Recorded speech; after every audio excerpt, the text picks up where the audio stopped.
Good day everyone and welcome to episode 2 of our Q&A Sunday.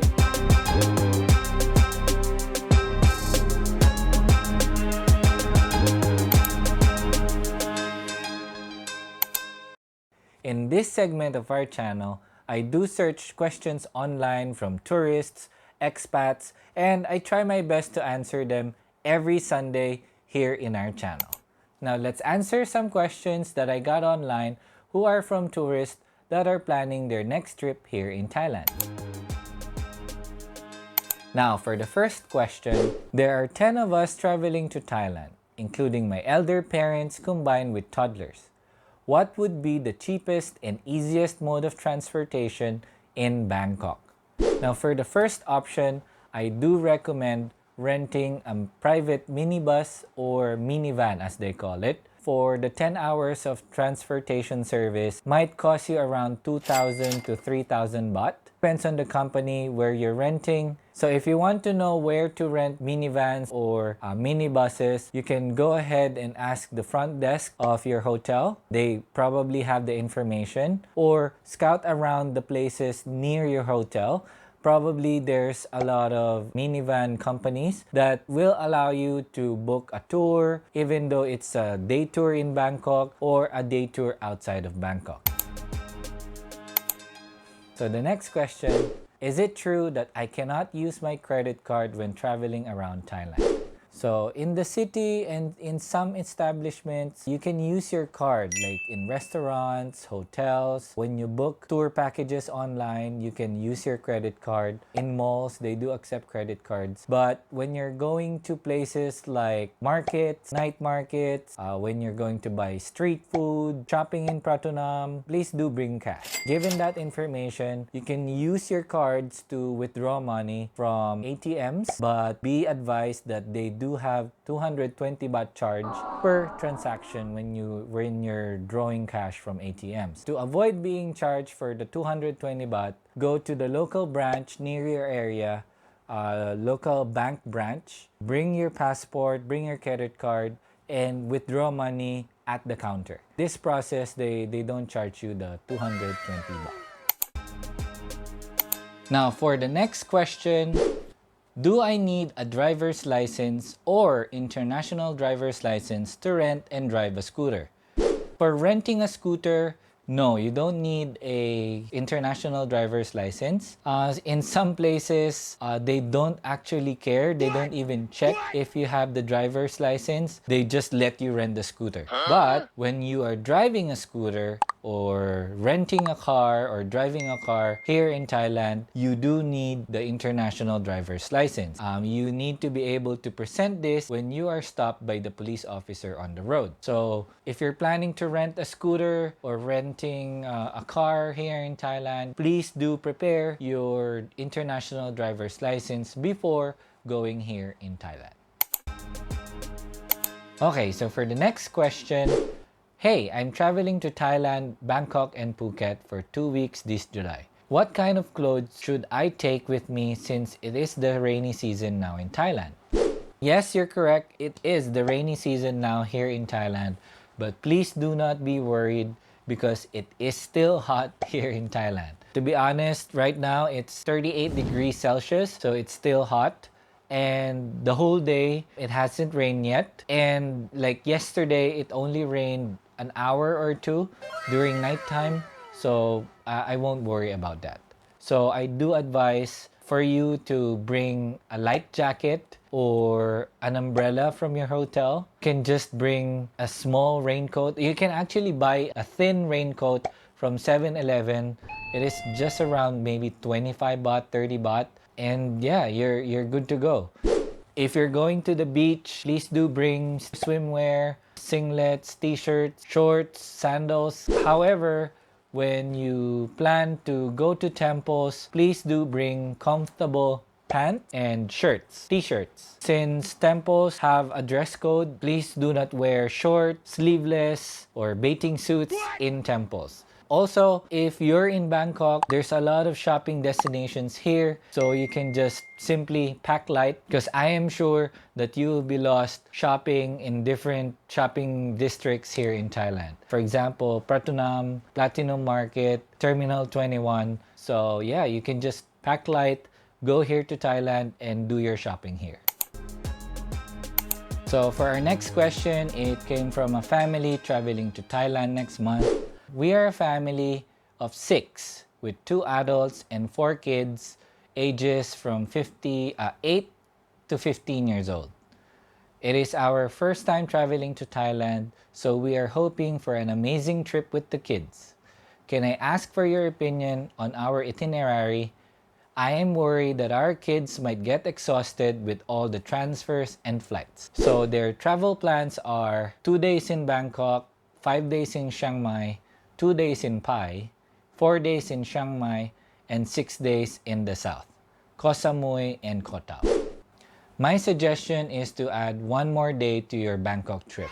2 days is not enough. Your time will be wasted from transferring from the airport to your hotel to your checking in and then checking out and then transferring again the following day. You won't enjoy Bangkok in just 2 days. So I do suggest adding 1 more day in your Bangkok trip.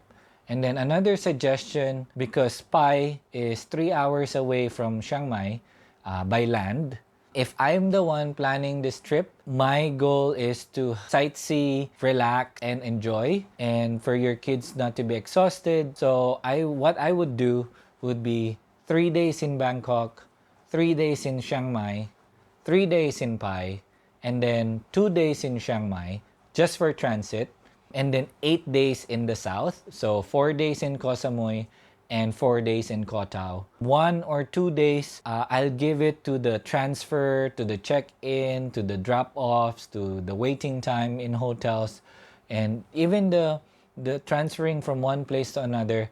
It will take you a day or 2 because you're moving to different places. I hope this itinerary that I made for you will be able to help you, and it will be able for your family to enjoy your next trip here in Thailand. Now let's go to the next question. Now for our last question, it is from a couple traveling to Thailand.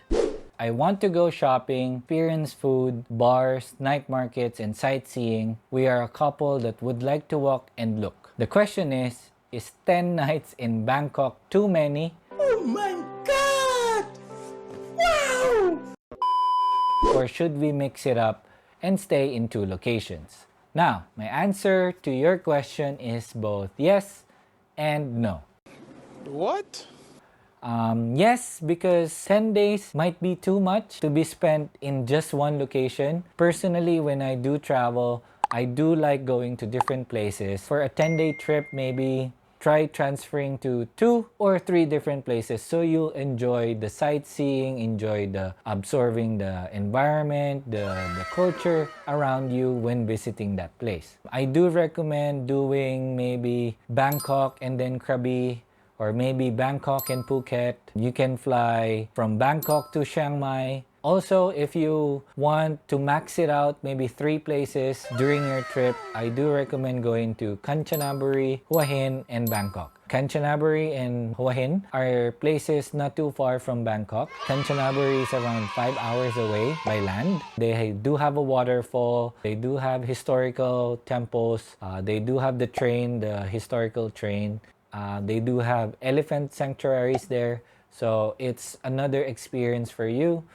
You can also visit Hua Hin. Hua Hin is around 2 hours, 3 hours away by land. If you want to maximize 3 places during your trip, that's my recommendation. Go to Kanchanaburi, Hua Hin, and Bangkok.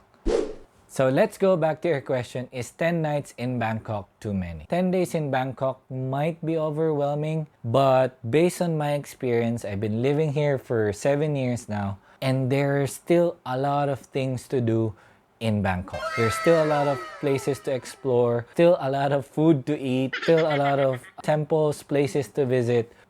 I'm still discovering new places every time. So on your trip, if you have no choice but to spend 10 days in Bangkok or Bangkok being your base, here are the places that I think you should visit. So for shopping, I do recommend going to MBK, Siam Paragon, Central World, Pratunam, Platinum Mall, Terminal 21. There's two Terminal 21. There's one in Asok and there's one in Rama 3. So you can visit both. And if you're here during the weekend, I do recommend visiting Chatuchak. This is the biggest weekend market in the world or in Southeast Asia. And for food, I do recommend visiting night markets. There's a lot of night markets here in Bangkok. Every night, different night market is doable. I do also recommend visiting Icon Siam. You can do a food tour in Silom Road. There's a lot of food vendors there. Some restaurants, Thai restaurants. In Sukhumvit Road, there's some popular places there for food. They also have bars and restaurants there that you can explore. And I do recommend visiting Chinatown, especially at night. The scenery is nice and the food is great. Now for sightseeing, I do recommend visiting Mahanakon Tower and doing the skywalk. You can do the dinner cruise. You can visit rooftop bars. You can go to Asiatique. And then for temples and something cultural, you can visit the Grand Palace. You can visit Wat Po and Wat Arun. You can also visit other temples like Wat Paknam and Wat Saket. Wat Saket is the Golden Mountain. Wat Paknam is the biggest golden Buddha here in Thailand. It's not gold, it's just painted in gold. But it is one of the biggest Buddhas here in Bangkok. Also, you can book day tours. You can go to Meklong Railway. You can go to Damnan Saduak Floating Market. You can also go to Ayutthaya. You can also go to the ancient city of Thailand. Or you can even do a day tour in Pattaya. In Pattaya, there's a lot of places to go to. There's the Sanctuary of Truth. It's near the beach. You can go to Nong Nuch Garden. You can spend just a day, go there early morning, and then be back at Bangkok at night. So I hope this information helped you on your next 10-day trip here in Thailand. So that's it for today's episode, guys. I hope this video helped you on your next trip here in Thailand or in Bangkok. And if you're new to this channel, please don't forget to hit the like and the subscribe button because it will really help this channel grow so I can continue making informative videos like this. Thank you very much for watching. Stay happy, stay safe, keep on traveling because why not?